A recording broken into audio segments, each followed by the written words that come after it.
Hello everyone, আশা করি তোমরা সকলে ভালো আছো। আজকের বিষয়টা খুবই গুরুত্বপূর্ণ এবং হাসির বিষয়ের মধ্যে চলে এসছে।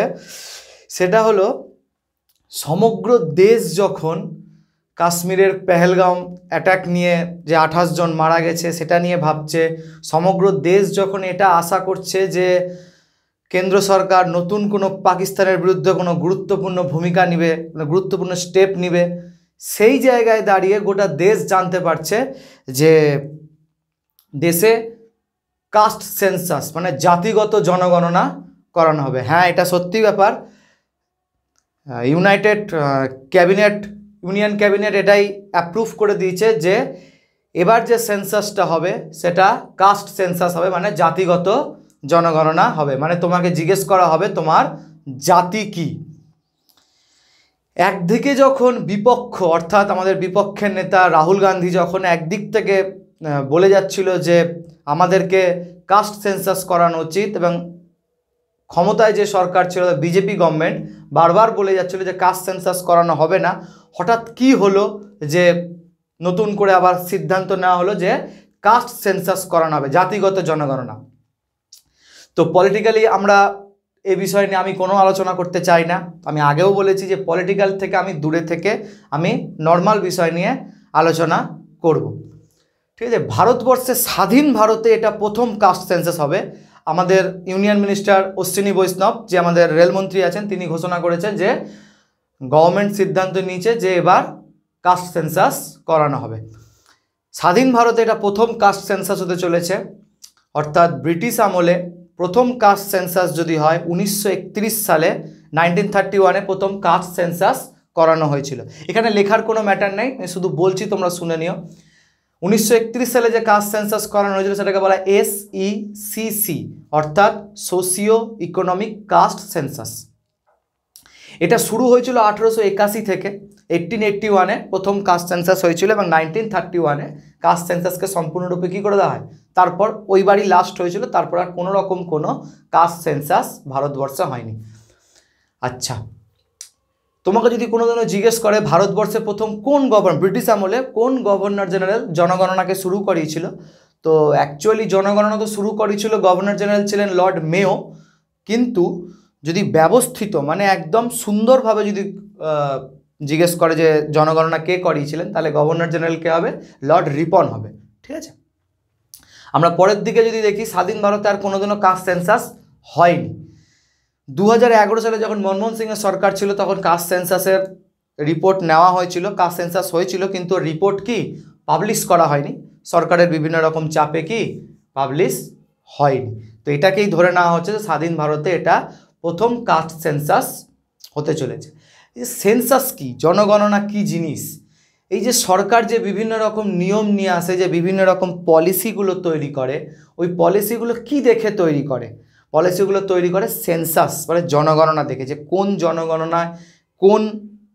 জনগণনা কত পার্সেন্ট শিক্ষিত, কত পার্সেন্ট অশিক্ষিত, কিভাবে আছে দেশের জনগণ। তো ওই হিসাবে পলিসি তৈরি হয়। এবার পলিসি তৈরি হবে কাস্ট সেন্সাসের ভিত্তিতে, কেননা আমাদের যে বর্তমানে যে রিপোর্ট চলছে 2011 সালের সেন্সাস অনুযায়ী চলছে। 10 বছর পর পর সেন্সাস হয়। 2021 সালে হওয়ার কথা ছিল, কিন্তু কোভিডের কারণে 2021 সালে সেন্সাস হয়নি। তো এইবার যে সেন্সাসটা হবে সেটা কাস্ট সেন্সাস হবে, যেখানে এটা কাস্ট সেন্সাস হচ্ছে অ্যাকচুয়ালি দুই ধারে, মানে দুই দিক দিয়ে কাস্ট সেন্সাস হচ্ছে। মানে এটা হচ্ছে একটা কি দোধারী তলোয়ারের মতো হবে। এটা যেরকম একদিকে সমাজকে উঁচুতেও নিয়ে যেতে পারে, আবার সমাজে বিভিন্ন রকম কি বিখণ্ডন বা বিভিন্ন রকমের বিরূপ মনোভাব তৈরি হতে পারে এক কাস্টের তুলনায় এক কাস্টের থেকে, মানে এক কাস্ট আর এক কাস্টকে দেখে বিরূপ মনোভাবও তৈরি হতে পারে। ঠিক আছে, তো যেটা আমি বলছিলাম যে এবার কাস্ট সেন্সাস এই কারণে করানো হচ্ছে, সরকারের মতামত, যে সরকারের বক্তব্য যে কাস্ট সেন্সাস এই কারণেই হচ্ছে যে কোন কাস্টের কাছে সরকারের সুবিধাগুলো পৌঁছানো উচিত আর কোন কাস্টের কাছে পৌঁছানো উচিত না। মানে কোন কাস্ট এখন সমাজে উপরের অংশে রয়েছে কিন্তু তাও ওর কাছে সুবিধাগুলো যাচ্ছে আর অন্য কাস্টের কাছে কোনো রকম সুবিধা পৌঁছাচ্ছেই না। এটাই হচ্ছে কাস্ট সেন্সাসের মূল উদ্দেশ্য, যে কার কাছে সুবিধা যাওয়ার কথা আর কার কাছে সুবিধা যাওয়ার কথা নয়। এটা সরকারের বক্তব্য। বিপক্ষ এটাকে এখন নিজের ক্রেডিট নিতে চাইছে যে আমাদের যেটা দাবি ছিল সরকারকে মানিয়ে নেওয়া হলো, সরকার মেনে নিল, কিন্তু সরকার বলছে এটা অনেকে মাস্টার স্ট্রোক বলছে। কি হচ্ছে সেটা আমি জানি না, আমার এই বিষয়ে কোনো রুচি নেই। কিন্তু মোদ্দা কথা যেটা দাঁড়াতে শুরু করেছে সেটা হলো আমাদের দেশে কাস্ট সেন্সাস 3টি রাজ্যে করা হয়েছে। এটা আমাদের জানার বিষয় যে কোন কোন রাজ্যে কাস্ট সেন্সাস হয়েছিল। কর্ণাটকে হয়েছিল কাস্ট সেন্সাস, যেখানে কংগ্রেসের গভর্নমেন্ট ছিল, কিন্তু কর্ণাটকের কাস্ট সেন্সাসে রেজাল্ট রিপোর্ট বেরানোর পর পার্টির মধ্যে বিভিন্ন রকম ঝামেলা দেখা দেয়। তেলেঙ্গানাতে যে কাস্ট সেন্সাস হয়েছিল ওখানেও কংগ্রেসের গভর্নমেন্ট রয়েছে। তেলেঙ্গানার কাস্ট সেন্সাসে বিভিন্ন রকম মানে একমাত্র তেলেঙ্গানার কাস্ট সেন্সাসটাকেই ঠিক হিসাবে ধরা হয়। ওই জন্য রাহুল গান্ধীকে তোমরা বলতে শুনছো যে তেলেঙ্গানার কাস্ট সেন্সাসটাই ব্লুপ্রিন্ট হিসাবে ব্যবহার করা হোক। আর বিহারেও কাস্ট সেন্সাস করানো হয়েছিল, কিন্তু বিহারের কাস্ট সেন্সাস একটা গুরুত্বপূর্ণ বিষয় রয়েছে। বিহারে যখন কাস্ট সেন্সাস হয় তখন বিহারের মুখ্যমন্ত্রী নীতিশ কুমার বর্তমানে তো বিজেপির সঙ্গে রয়েছে অ্যালায়েন্সে, এনডিএর অ্যালায়েন্সে, কিন্তু সেই সময় এনডিএর সাথে তিনি না থেকে আরজেডি অর্থাৎ তেজস্বী যাদবের পার্টির সাথে তিনি অ্যালায়েন্সে ছিলেন। সেই সময় যে কাস্ট সেন্সাসের রিপোর্ট আসে, রিপোর্টে ওবিসি, এসসি, এসটি মানে এই যারা পিছিয়ে পড়া যারা জাতি ছিল, আদার backward class, OBC, SC, ST যারা ছিল, এদের যে সংরক্ষণের যে এলাকাটা মানে এদের কত পার্সেন্ট রয়েছে ওবিসি, এসসি, এসটি, এদের রিপোর্টে সাধারণত রিপোর্ট বেরিয়ে এসেছিল 63% বা 65%। তাহলে ওবিসির সংখ্যা কত ছিল? 63% ওবিসির সংখ্যা ছিল।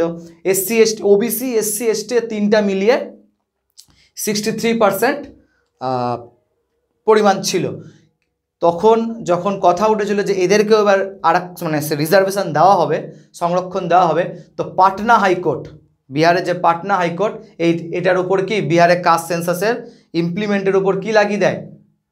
স্টে অর্ডার দিয়ে দেয়। তার কারণ এর পিছনে একটা কারণ লুকিয়ে আছে 1992। এর পিছনে একটা কারণ লুকিয়ে আছে কি 1992 ইন্দিরা সাহানির কেস। ইন্দিরা সাহানির কেসে সুপ্রিম কোর্ট রায় দিয়েছিল যে 50%-এর বেশি রিজার্ভেশন দেওয়া যাবে না। আমি পরেই বলবো যে এই কাস্ট সেন্সাসের ভিত্তিতে সুপ্রিম কোর্টের কাছে আগামী দিনে কি সমস্যা আসতে চলেছে, ঠিক আছে? তো 1992-তে ইন্দিরা সাহানির কেসে একটা রিপোর্ট দেওয়া হয়েছিল যে 50%-এর বেশি কোনো মতেও রিজার্ভেশন দেওয়া যাবে না, মানে 50%ই হচ্ছে রিজার্ভেশনের কোটা, ওর বেশি রিজার্ভেশন যাতে না হয়। তাহলে কি সংবিধানের যেটা মূল স্ট্রাকচার যেটা কেশবানন্দ ভারতীতে এসেছিল ওটাকে হিট করে, মানে ওটাকে কি উল্লঙ্ঘন হচ্ছে। তো সেই কারণে পাটনা হাইকোর্ট কি এটার উপর স্টে দিয়ে দেয়।